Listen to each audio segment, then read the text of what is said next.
வணக்கம் நண்பர்களே. இந்தியாவுக்கு ஒரு ட்ரிப் பிளான் பண்றீங்களா? எங்க போறதுன்னு ஒரே குழப்பமா இருக்கா? கவலை விடுங்க. இந்தியாவோட மிகச்சிறந்த மறக்க முடியாத அனுபவத்தை தரக்கூடிய 10 இடங்களை நாம இப்ப பார்க்க போறோம். வரலாறு, ஆன்மீகம், இயற்கை அழகுன்னு எல்லாமே கலந்த ஒரு சூப்பர் லிஸ்ட் இது. வாங்க வீடியோக்குள்ள போலாம். முதல்ல நம்ம லிஸ்ட்ல இருக்கிறது காதலின் சின்னம், ஆக்ரால இருக்கிற தாஜ்மஹால். மனைவி மும்தாஜுக்காக ஷாஜகான் கட்டிய இந்த வெள்ளை பளிங்கு மாளிகை உலக அதிசயங்களில் ஒன்று. சூரிய உதயம் அல்லது அஸ்தமனத்துல இதை பார்க்கும்போது கிடைக்கிற அனுபவமே தனிதான்.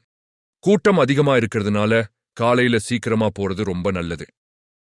முதல் முறை இந்தியாவுக்கு வர்றவங்க கண்டிப்பா பார்க்க வேண்டிய இடம் இது. அடுத்து, உலகின் பழமையான நகரங்களில் ஒன்றான வாரணாசி. புனித கங்கை நதிக்கரையில் அமைஞ்சிருக்கிற இந்த நகரம் வாழ்க்கை, மரணம், சடங்குகள்னு எல்லாத்தையும் ஒரே இடத்துல காட்டுற ஒரு ஆழமான கலாச்சார அனுபவத்தை கொடுக்கும். சாயங்காலம் தசாசுவமேத் காட்ல நடக்கிற கங்கா ஆரத்தி விழாவும் அதிகாலையில படகு சவாரி பண்றதும் மறக்க முடியாத நினைவுகளா இருக்கும். மூணாவதா, பிங்க் சிட்டின்னு சொல்லப்படுற ஜெய்ப்பூர். ராஜஸ்தானோட பெருமை மிக்க வரலாறு, பிரம்மாண்டமான கோட்டைகள், அரண்மனைகள்னு கண்ணுக்கு விருந்தாயிருக்கும். அம்பர் கோட்டைக்கு யானை மேல போறதும், சிட்டி பேலஸ், ஹவா மஹால் எல்லாம் பார்க்கிறதும் ஒரு ராஜகாலத்துக்கே நம்மள கூட்டிட்டு போகும். வரலாறு பிடிச்சவங்களுக்கு ஜெய்ப்பூர் ஒரு சொர்க்கம். நாலாவதா, அமைதியை தேடுறவங்களுக்கு ஒரு அற்புதமான இடம், கேரளாவோட பேக் வாட்டர்ஸ். கால்வாய்கள், எரிகள்னு படர்ந்திருக்கிற இந்த நீர்நிலைகள்ல ஒரு ஹவுஸ் போட்ல தங்கிறது தனி சுகம். கிராம வாழ்க்கை, தென்னந்தோப்புகள், ஆயுர்வேத மசாஜ்னு கடவுளின் தேசம் உங்களை முழுசா ஆசுவாசப்படுத்தும். அஞ்சாவதா, சாகச பிரியர்களுக்கான இடம் லடாக். உயரமான குளிர்பாலைவனமான இங்க இருக்கிற இயற்கை காட்சிகள் வேற லெவல்ல இருக்கும்.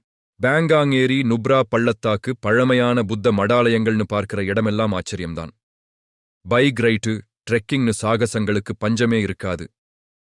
ஆறாவது இடம், பார்ட்டி பிரியர்களுக்கும் அமைதியை விரும்புறவங்களுக்கும் ஒரே நேரத்துல பிடிச்ச கோவா.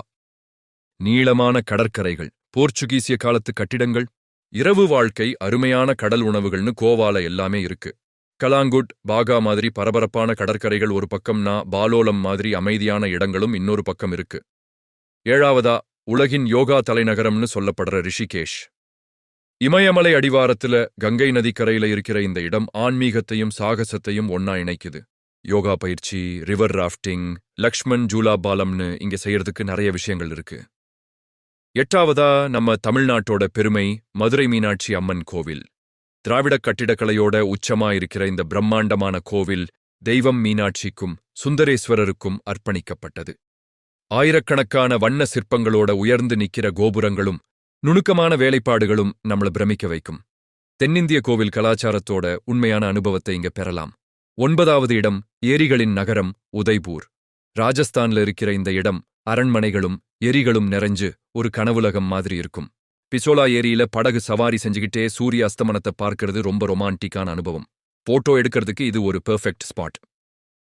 பத்தாவதா நம்ம லிஸ்ட்ல கடைசி இடம், அந்தமான் மற்றும் நிக்கோபார் தீவுகள். சுத்தமான கடற்கரைகள், தெளிவான நீலக்கடல்னு ஒரு வெப்பமண்டல சொர்க்கம் இது. ராதாநகர் கடற்கரை, செல்லுலார் ஜெயில், ஹேவ்லாக் தீவுல ஸ்னார்க்கலிங், டைவிங்னு நீருக்கடியில ஒரு புது. இந்த 10 இடங்களும் இந்தியாவோட வெவ்வேறு முகங்களை காட்டுது. நன்றி.